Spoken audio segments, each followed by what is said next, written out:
across the pavement, hoping it'll cave and swallow me whole.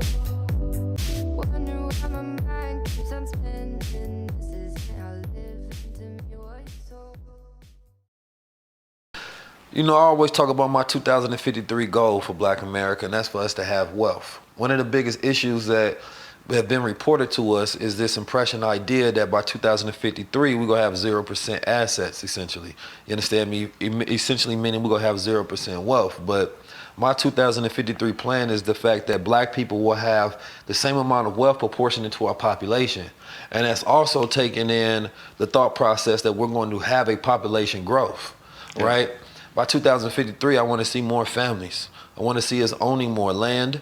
You understand me? I want to see us owning more assets. I want to see the normal household income rise for Black families in America. I want to see our last names attached to products and service and industry. I want to see us leaders in the technology sectors and investments and wealth. And I want to see us to have a lot of these problems that we have today resolved. You understand me? And I believe through family, through land, through wealth building, through business, right? And also having a deeper understanding of our own spiritual beliefs, right? I think that, you know, Black people do a lot of religion, but they don't understand a lot of God. You understand me? So with the Black people not understanding a lot about God, but, you know, also knowing religion, how important is it for Black people to be in tune with the universe on a mental, spiritual, and physical level? Well, you know, I think that all Black people should become lawyers. Yeah. And can you get into full depth on that when you say they should become lawyers?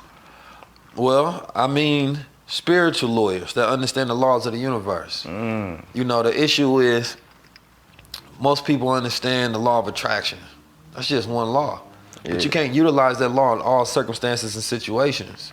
If you got a court case, you understand, we both done had cases before, and you go to court and you're trying to use one law and one statute, right, for something that has nothing to do with your court case, you most likely go lose, right? Absolutely. And a lot of people got cases right now in real life where they utilizing the wrong laws to get themselves out or to attract and produce what they want to win, right? So it's like there's a law of superior confidence.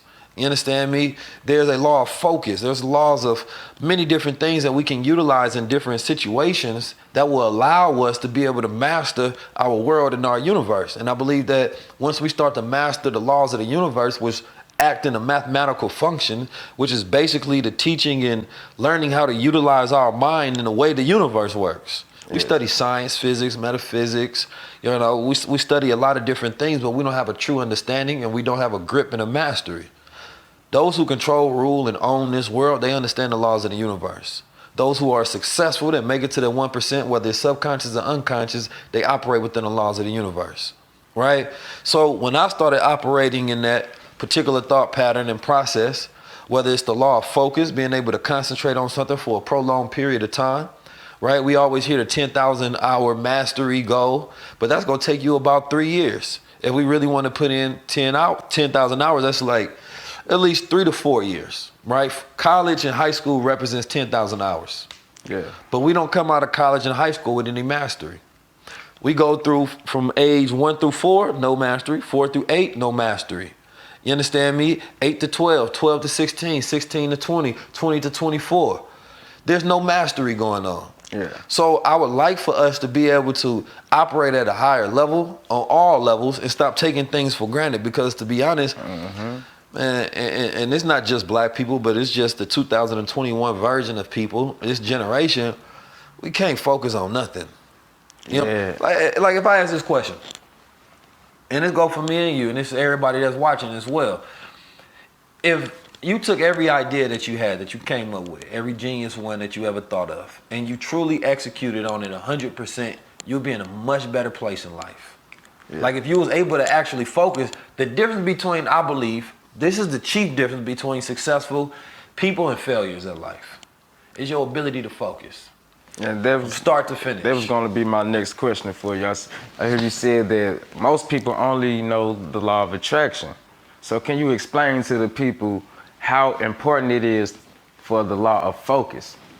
The law of focus is, I believe, one of the most important. It's like, your brain is scattered. You understand me? It's like Yeah. when light is scattered, you're going to see that rainbow effect. You understand me? You see the different spectrums. But when it's focused, it's a laser. You understand me? And that laser can point to something and it can burn through it. You understand me?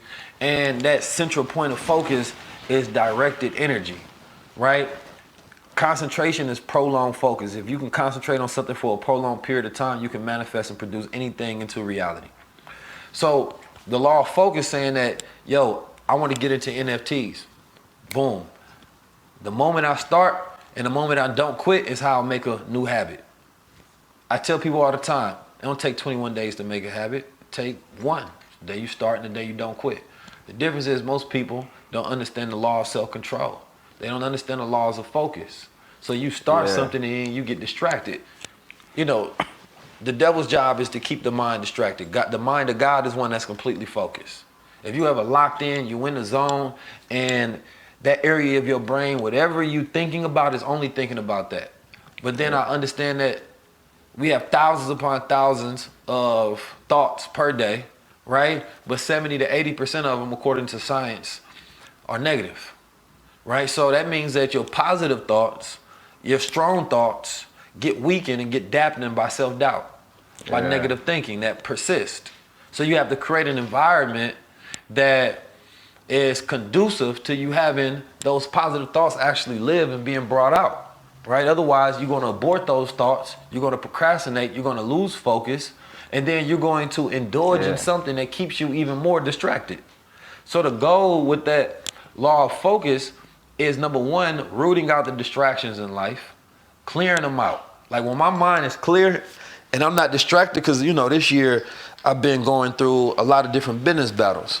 And it takes away from what I'm really good at, right? Yeah. And because that situation has negative effect, then it affects my entire environment of my mind, poisoning my other thoughts. Let's start this. Well, we can't start this right now. You need to finish this. I don't know about this. You understand me? Like all of these negative thoughts creep up.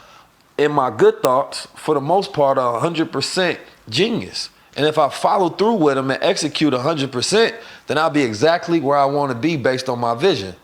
So with that law of focus, you have to clear everything out. And that law of focus is really the law of concentration, as we will really call it. But it's more so being able to clear everything out your space, everything out your mind that's not necessary, every conversation, any and everything that has nothing to do with the alignment of your intentions. You understand me? That matches where you give your attention. Okay, ooh, so I really like this. So you said something else that was key. You said a lot of people are distracted. So with it being 2021 at the current moment, yeah, man, why do you think this public school system are not creating a lot more entrepreneurs than it should be right now at the moment? School system ain't built for that. School system is made to make servants. You understand me? It's public servants, right? A pool for those who think original, those who think outside the box, those who have grandeur ideas. If I can go look at the school system and I can pick from that pool of my employees that's going to come work for me, right?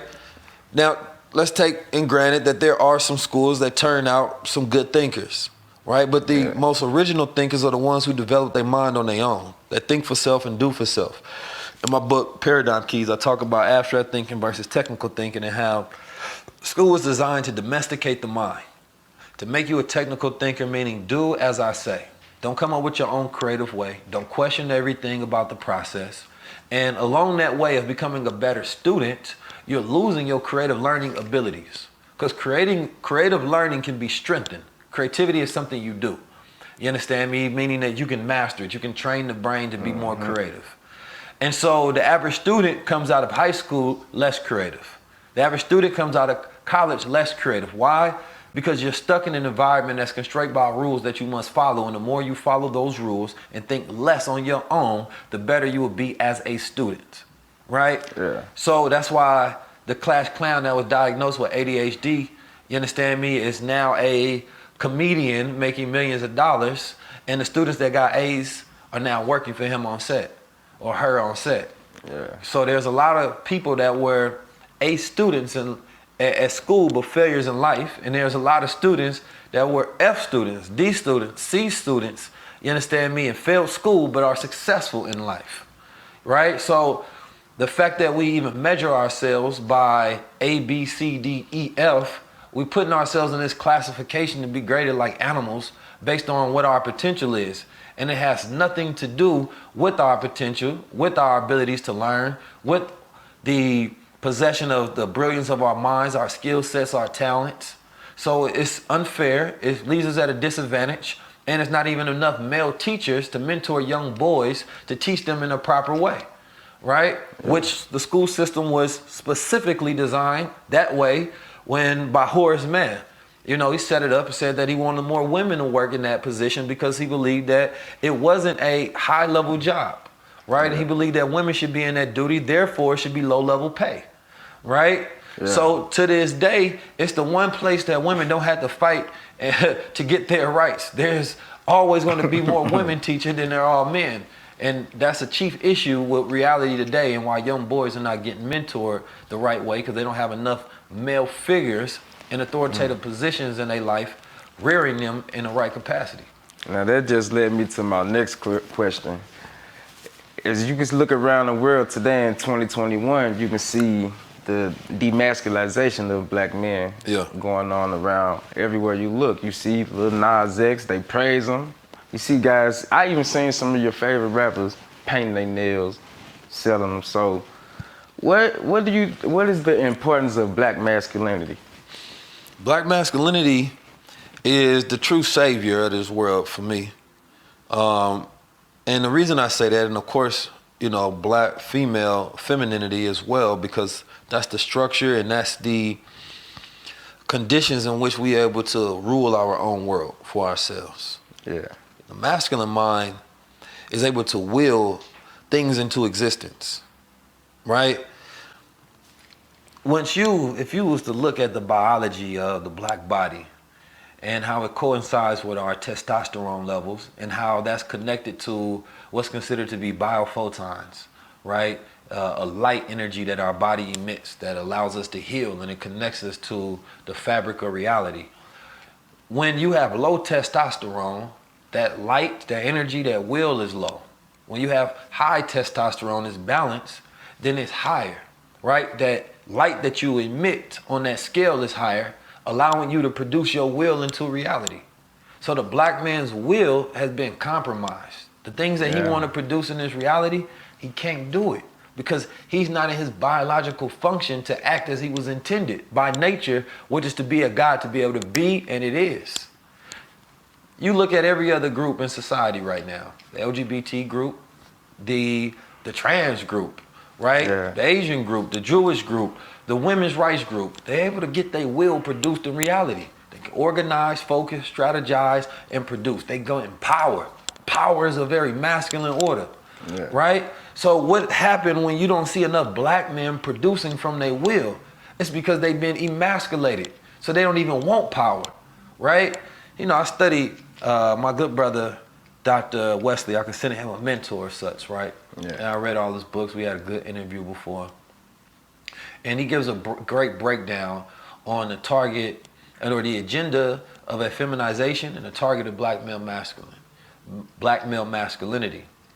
And, you know, the unfortunate reality is a lot of men today, and then we're gonna talk about black women on that same situation, don't want to be men.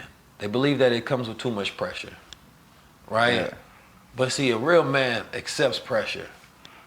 I mean, he accepts the pain. He accepts the problems, the lessons, the adversity.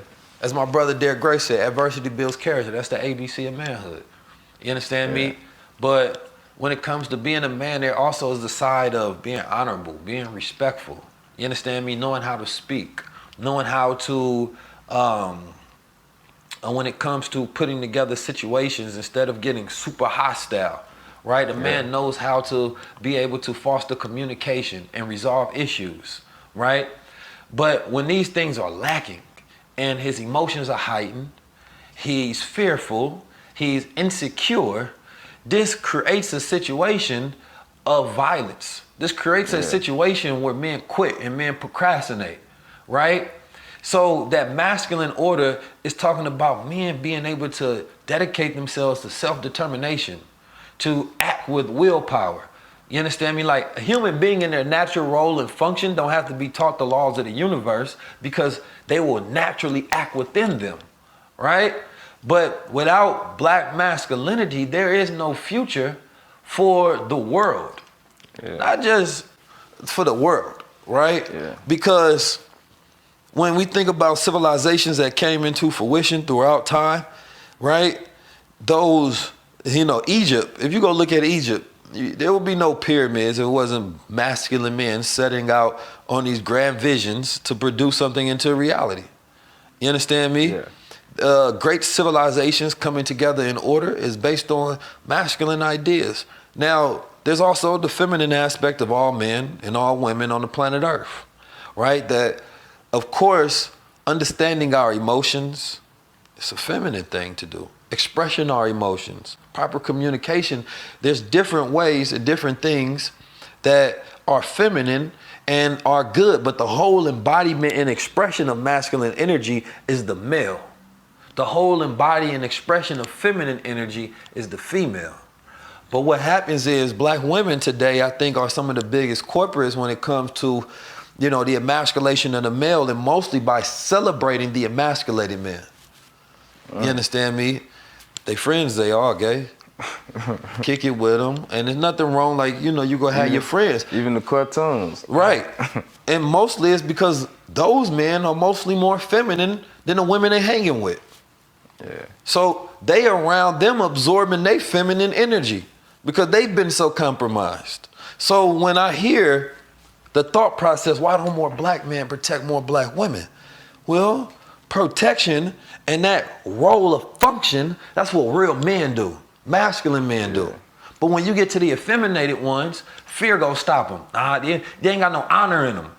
You understand me? They ain't got no respect and love for women. My mom told me a long time ago, not to respect a pimp. I don't. That's the reality of it. I don't have no respect for pimps, right? Because they don't love women.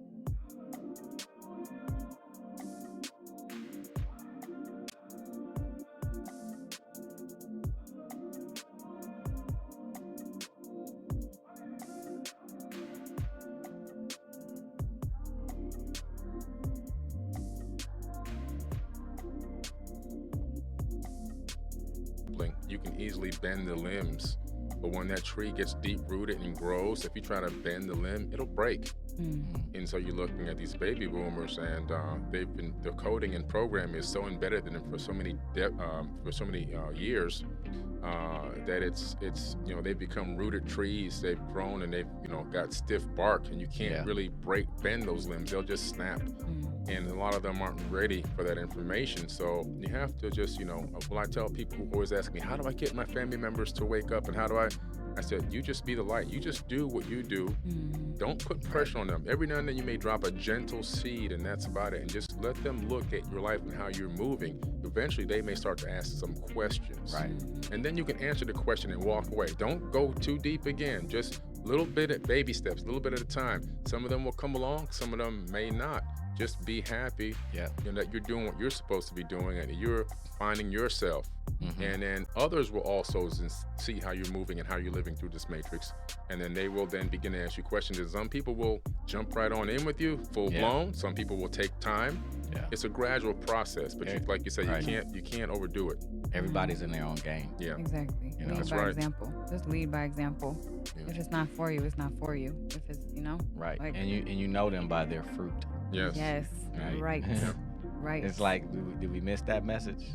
Like you know people by their fruit, meaning their actions show you who they are. Exactly. So that whole I'm woke because you. So here it is.